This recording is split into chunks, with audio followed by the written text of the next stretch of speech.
വൈക്കം മുഹമ്മദ് ബഷീറിൻ്റെ സർപ്പയജ്ഞം എന്ന കൃതിയിലെ ഒരു ഭാഗമാണ് ഇവിടെ നമുക്ക് തന്നിട്ടുള്ളത്, നീർനാഗം എന്ന. അപ്പോൾ നമുക്കിതിൻ്റെ സമ്മറി നോക്കാം. ബഷീറിന് 6 വയസ്സുള്ളപ്പോൾ ഉള്ളൊരു കഥയാണിത്. അവരുടെ നാട്ടിലൊരു പാമ്പിനെ പിടിക്കുന്ന പാമ്പിനെ കൊല്ലുന്നൊരു ആളുണ്ടായിരുന്നു. പേര് ബമ്പൻ എന്നാണ്. അപ്പോൾ ഏത് ഭയങ്കര മൂർഖനോടും അദ്ദേഹം എതിരിടും എന്നാണ് പറയുന്നത്. അതുപോലെ അയാളെപ്പോലെ ഒരാളാവാനായിരുന്നു അദ്ദേഹത്തിൻ്റെ ആഗ്രഹം. അദ്ദേഹം ആദ്യമായിട്ട് എതിരിട്ടത് നീർനാഗത്തോടാണ് എന്നും പറയുന്നുണ്ട്. അതായത് നമ്മുടെ ഈ ഒരു സ്റ്റോറിയുടെ നറേറ്റർ.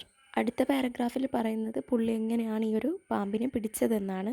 അതായത് അദ്ദേഹം പറയുന്ന ഈ ഒരു നീർനാഗം, അതായത് നീർക്കോലിനെ പറ്റിയാണ് പറയുന്നത്. ഒരു 2 അടി നീളമുള്ള, ചെറുവിരലിൻ്റെ അത്ര വണ്ണമുള്ളൊരു കുഞ്ഞ് പാമ്പാണ്. അപ്പം അത് തോട്ടിൽ ആമ്പലിൻ്റെ അടുത്ത് ഇങ്ങനെ തലയിട്ടിരിക്കുകയായിരുന്നു എന്നാണ് പറയുന്നത്, ആമ്പലിൻ്റെ പൂവിൻ്റെ അടുത്ത്.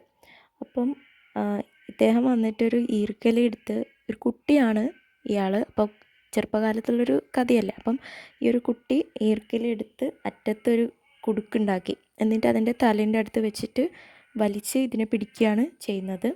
അപ്പോൾ ഞാൻ ഈ ഒരു നറേറ്ററെ കുട്ടി എന്നാണ് ഇനി പറയുക, ഓക്കെ. കാരണം അദ്ദേഹം എന്ന് പറയുമ്പോൾ നമുക്ക് ഈ ഒരു സ്റ്റോറിയുടെ ആ ഒരു ഡെപ്ത് കിട്ടില്ല, കാരണം ചെറുപ്പത്തിലുണ്ടായിരുന്നപ്പോഴുള്ളൊരു സ്റ്റോറിയാണിത്. അങ്ങനെ ഈ ഒരു കുട്ടി നീർക്കോലിനെയും പിടിച്ചിട്ട് പല വീടുകളിലും കയറി ഇറങ്ങാണ്, ആ ഒരു ഹുങ്ക് കാണിക്കാൻ വേണ്ടിയിട്ട്.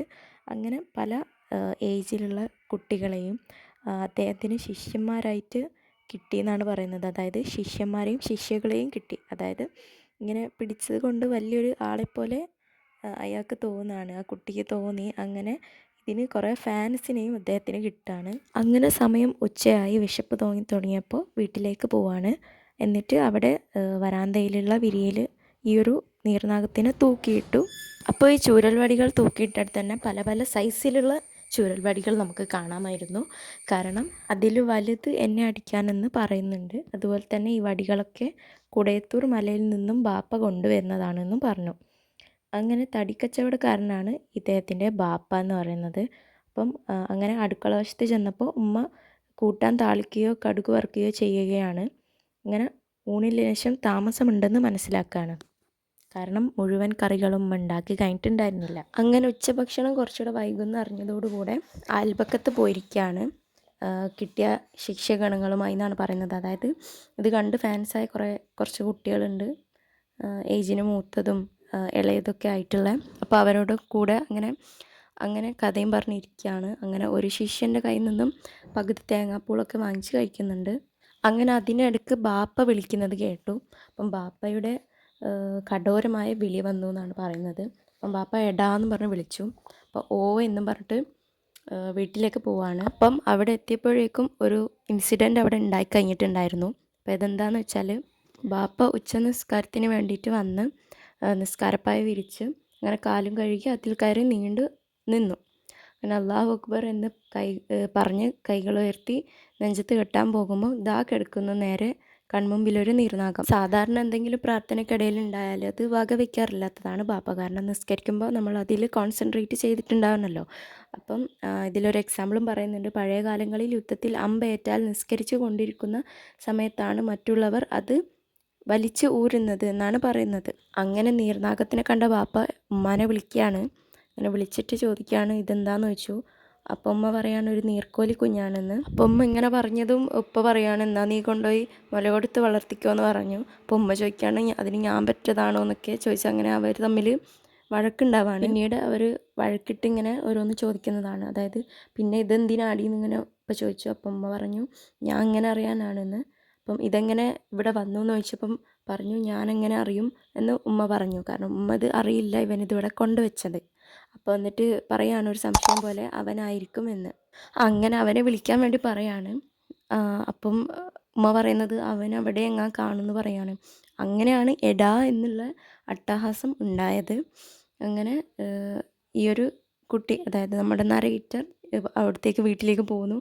അങ്ങനെ നീർനാഗം കിടന്ന് പൊളയുന്നത് ഞാൻ ഞെട്ടലോടെ കണ്ടു എന്നാണ് ആ ഒരു നറേറ്റർ പറയുന്നത്. അങ്ങനെ എത്തിയതും ബാപ്പ ചോദിക്കുകയാണ് എന്താടാ ഇത് എന്ന്. അപ്പം നീർനാഗാണെന്ന് പറഞ്ഞു. അങ്ങനെ ബാപ്പ ചിരിക്കുകയാണ്. അങ്ങനെ കേട്ടോടി പാവപ്പെട്ട നീർക്കോലി കുഞ്ഞ് നീർനാഗം. അങ്ങനെ ഉമ്മ പറയാണ് പള്ളിക്കൂടത്തിൽ അങ്ങനെ ആയിരിക്കും പറഞ്ഞു കൊടുത്തതെന്ന് പറയാണ്. എന്നാൽ ഇത് ഞാൻ സ്കൂളിൽ നിന്ന് പഠിച്ചതല്ല. ഞങ്ങളുടെ നാട്ടിൽ ഒരു പാമ്പ് കളിക്കാരൻ വന്നു, തമിഴനാണ്. അപ്പം സാമാന്യം ഭേദപ്പെട്ട 2-3 മൂർഖൻ പാമ്പുകൾ അയാൾ കയ്യിലുണ്ടായിരുന്നു. അതിനെ മേൽപ്പടിയാൻ ചന്തയിലെല്ലാം വെച്ചിട്ട് കൊണ്ട് നടന്ന് കളിപ്പിച്ചു. ഒരു 4 മണിയായപ്പോൾ അദ്ദേഹം വെള്ളിമ്പറമ്പിൽ പാമ്പുകളുടെ കൊട്ട അരികിൽ വെച്ചിട്ട് ഉറങ്ങുകയാണ്. അപ്പോൾ ഉണർന്നു നോക്കുമ്പോൾ പാമ്പുകളില്ല, കൊട്ടയുമില്ല. സ്ഥലത്തെ കള്ളന്മാരാരോ അത് മോഷ്ടിച്ചു കളഞ്ഞു. പിന്നെ ആ പാമ്പുകളെയും കൊട്ടയും കിട്ടുന്നത് 4-5 ദിവസം കഴിഞ്ഞിട്ടാണ്. അങ്ങനെ 4 ദിവസം പണിയൊന്നും ഇല്ലാതെ പട്ടിണി കിടക്കാൻ കഴിയാത്തത് കൊണ്ട് അയാൾ പാമ്പുകളെ പിടിക്കാൻ ശ്രമം നടത്തിയിട്ടുണ്ടായിരുന്നു. അപ്പം ഈ പാമ്പുകൾ നഷ്ടപ്പെട്ടത് കൊണ്ട് അയാൾ വേറെ പാമ്പുകളെ പിടിക്കാൻ നിന്നതാണ്. കാരണം ഈ ഒരു ഗ്യാപ്പിൽ അയാൾക്ക് ജീവിച്ച് പോകണ്ടേ. അപ്പം അങ്ങനെ പിടിച്ചിട്ട് കിട്ടിയത് കുറച്ച് നീർക്കോലികളെയാണ്.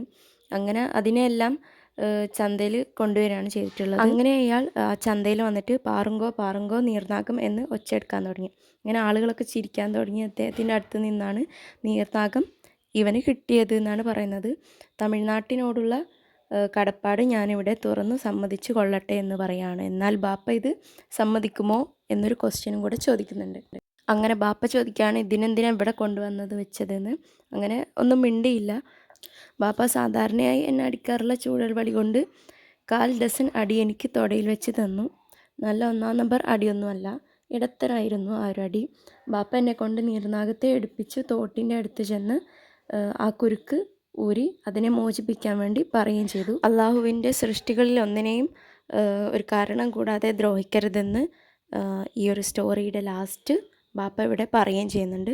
അതാണ് ഈ ഒരു സ്റ്റോറിയുടെ മെസ്സേജായിട്ട് നമുക്ക് കണക്കാക്കാനും പറ്റുന്നത്. അപ്പം ഇത്രയേ ഉള്ളൂ ഈ ഒരു ചാപ്റ്റർ. അപ്പോൾ ഇതേപോലുള്ള ക്ലാസ്സസിനായിട്ട് നിങ്ങൾ ഈ ചാനൽ സബ്സ്ക്രൈബ് ചെയ്ത് വയ്ക്കുക.